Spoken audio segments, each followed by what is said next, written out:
Naku po mga kababayan, talagang nagkakakomprontahan na. Hindi na nakapagpigil pa.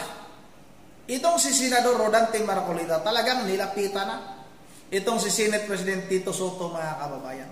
Pero bakit na magpatuloy, babati muna ako ng magandang hapon o magandang gabi sa aking mga subscribers dyan, sa aking mga viewers. Maraming salamat sa inyong suporta. Shout out sa inyong lahat. Yun ang mga kababayan, harap-harapan na.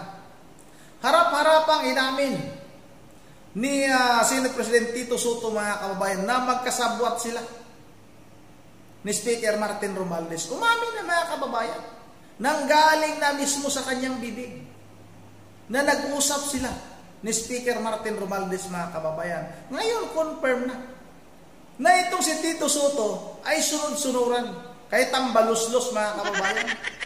Kaya pala talaga pinagsikapan nila natanggalin itong si Senador Rodante Marcolita bilang chairman ng Senate Blue Ribbon Committee mga kababayan, para magawa nila yung gusto nilang gawin, para magawa nila yung gusto nilang pagtakpan sa pinaka-controversial na flood control na ito. Kasi nga, napangalanan na itong si Speaker Martin Romualdez na amo. Sagwa mga kababayan. Senate President ka, nasa mas mataas ka, pero sumunod ka doon sa speaker na si Martin Romualdez. Di ba mga kababayan, talagang kitang-kita na natin yung nangyayaring sabuatan. Kaya nga talagang pinagsisikapan nila na maging Senate President itong si Tito Soto. Naku po mga kababayan, parang naamoy ko na yung tawag nito, yung maparusahan sa ginagawang investigasyon na ito ay puro lang mga kontraktor at taga DPWH. Walang mananagot na politiko mga kababayan. Anong sabi ni Congressman Barsaga? Napakabatang congressman pa nito. Dapat daw talaga ang maimbestigahan sa napaka-anomalyang flood control na ito ay itong si Speaker Martin Romualdez.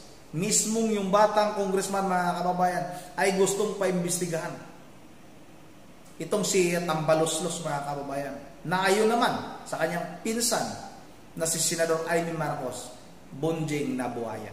Ito na, huwag na natin itong patagalin. Sabay-sabay na natin itong panahon.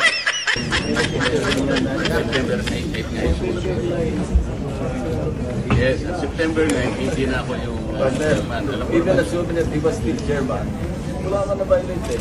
Hindi nga. May nag-intervene nga. Ang sinasabi ko lang, halimbawa, kung hindi na ako, ikaw na kinusulta ka ba? Ito na gusto ko lang. Hindi yung speaker, mas gusto ko kung ikaw ang kinusulta. Hindi kasi ako yung... Ang contempt stance, hindi naman kasama yung may nag-intervene lang. Hindi na yung contempt ang pinag-usapan. Yung pag-usap din dito kasi gusto natin dito. Ngayon, hinirap siya. Pumayag naman tayo. Pero ang kanyang condition na binigay, isoli yung immediate. That was before the intervening event. Wala pa yung request. September 8 yung ano. September 8 ang sulat. Kaya nga, pero yung condition mo September 8. Kaya nga. Sabi, ibalik nyo dito in the Senate, hindi sa PNP. Pero kinonsulta nga, halimbawa, ikaw na ano na bro, kinonsulta ba, chairman? Yun na naman. O, hindi nga. Ang kinonsulta kasi yung speaker eh. Dapat kinukonsulta ako. hindi nga nag-request nga si speaker. Kasi masabi mo si speaker. Hindi mo, dapat naman lang sana may konsulta. Pero nag-bully-bully na yan ang sinasabi. Naintindihan ko yun. Pero yung consultation is important because yung Senate custody nandito at yun ang condition na binigay ninyo.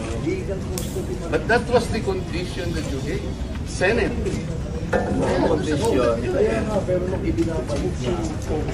Legal and physical. Yun naman ang tama eh. Sabi ko hindi na kailangan ng motion dahil sa unang ibabalik natin immediately.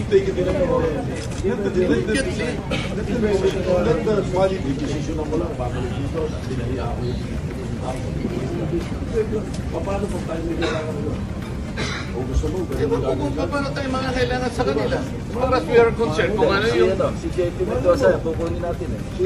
Si JP Mendoza, nasa poso, hiramin natin. Pero hindi natin siguro kukunin ang posto sa kanila din. Hindi natin kukunin.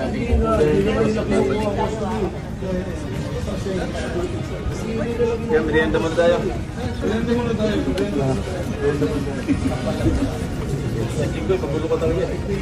Siya nga talaga yung nagdesisyon mga kababayan dahil nakipag-usap itong si Speaker Martin Romualdez na huwag nang ibalik sa custody ng Senado itong si Bryce Hernandez. Napakakapal ng mga mukha nitong mga hinayupak na ito. Ito mga kababayan yung batang congressman. Napakabata pa nito Itong si Congressman Barsaga talagang gusto nitong maimbestigahan at naniniwala ito na itong si Speaker Martin Romualdez ay may kinalaman sa mga proyekto, mga ghost flood control project mga kababayan, mga proyekto ng pinaka maanumalyang flood control. Dapat daw mas maimbestigahan itong si Speaker Martin Romualdez mga kababayan. Ito na. Huwag na natin patagalin. Sabay-sabay na natin itong panoorin. Well, I believe that if anyone should be investigated, the first person to be investigated is House Speaker Martin Romualdez. Bakit po?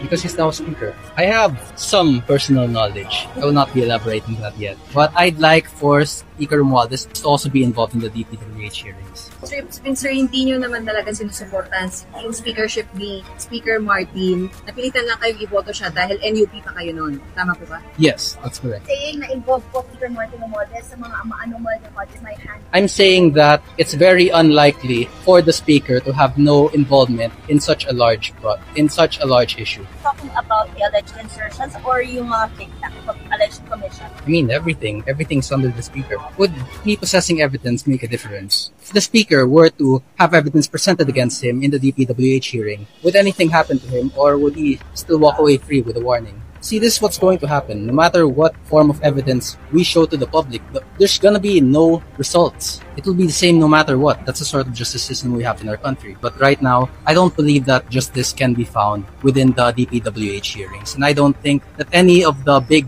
players or the big beneficiaries of any stolen funds will be facing justice.